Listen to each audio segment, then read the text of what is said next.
Hello everybody, my goal with this video is to cover a handful of tips in order to make these hologram endgame boss fights as easy as possible without taking up too much of your time, so let's go ahead and jump into it. I'm going to start things off with a very generalist rule of thumb, just because a lot of people neglect it and it could just be the only thing holding you back from doing a lot of damage. And that is to make sure you're building energy on your liberation reliant characters. Too many people ignore it. For Kalsharo, for Gion, for pretty much every character in the game that relies on their liberation, you need to have some energy on them. Mine's a little low, I'm aiming for 130, but gaining 15 to 20% damage per liberation is not worth the cost of only using your liberation half as often. It's just not worth it. Build energy. But let's get straight into the actual tips for the hologram boss fights alone. So, for the Big Gorilla Man, it is a pretty simple fight. A lot of his attacks are really well telegraphed and easy to dodge, but he does have one particular attack where he will pick up a big log and start spinning with it. It's the main one I've seen people struggle with, because if it hits you once, you are dead. Now, there are ways to get around this, but it usually drains a lot of stamina and just isn't worth it. But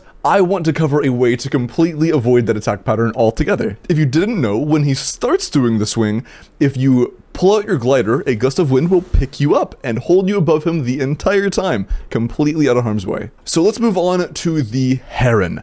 And I'm going to be honest with you, the Heron's even easier. There are no problems or really inconsistent attacks I could find. The only thing I would like to include in this part of the video is a very, very annoying bug that I have a solution for. This bug is particularly prominent around the Big Monkey Man boss fight and the Heron boss fight, so that's why I'm mentioning it now. The bug I'm referring to is whenever you are in combat mode and you are locked onto the boss, sometimes there'll be a random enemy far away from you outside of the arena that your camera will decide to lock onto, and it will make it to where you can't see the boss, you can't really adjust it because when you try to move your mouse it'll just snap you back to where you were, and honestly it gets you killed a lot. It's really annoying, and if you've tried the in-game content, you know exactly what I'm talking about. But this is a setting, meaning it can be turned off entirely. If you go over to your settings and go to your camera controls right here, you go down to combat camera correction and you just turn that off and you are good. That is gone. There are a couple attacks which are very, very important to have it on for, but it turns those on automatically. For instance, the dive bomb from the Mourning Aix, I believe it does that. So yeah, just turning that off is almost always the safest bet, unless you're fighting the Tempest, because the Tempest teleports in as a clone. We'll get into him right now. So, the Tempest Memphis. As I just mentioned, he does quite literally teleport and have a clone. By the way, that clone is completely separate attack pattern-wise, so it's very possible you could just be dealing with two different bosses attacking you at the same time with different attacks, which can lead to some pretty deadly combos and just make it to where you have no options and you just die.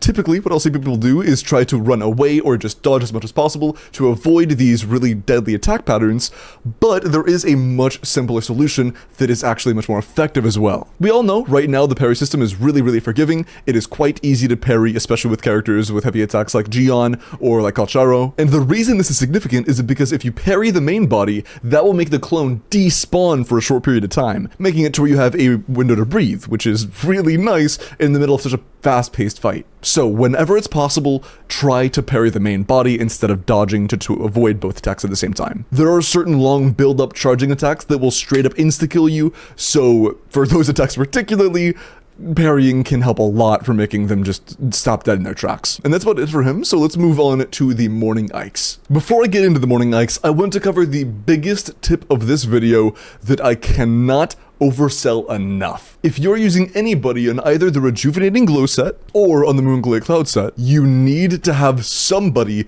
on the bell. If you don't know, the bell is a pseudo shield that will guard you for 50% of incoming damage for 3 hits on each use, which means a lot of the time you would get one tapped, you won't anymore, which is a massive quality of life improvement for these boss fights, because in the higher tiers, nearly everything is going to one-shot you. So again, if you struggle with surviving, just use the bell. I kid you not, it will make surviving 10 times easier. Now, for the Mourning Aix.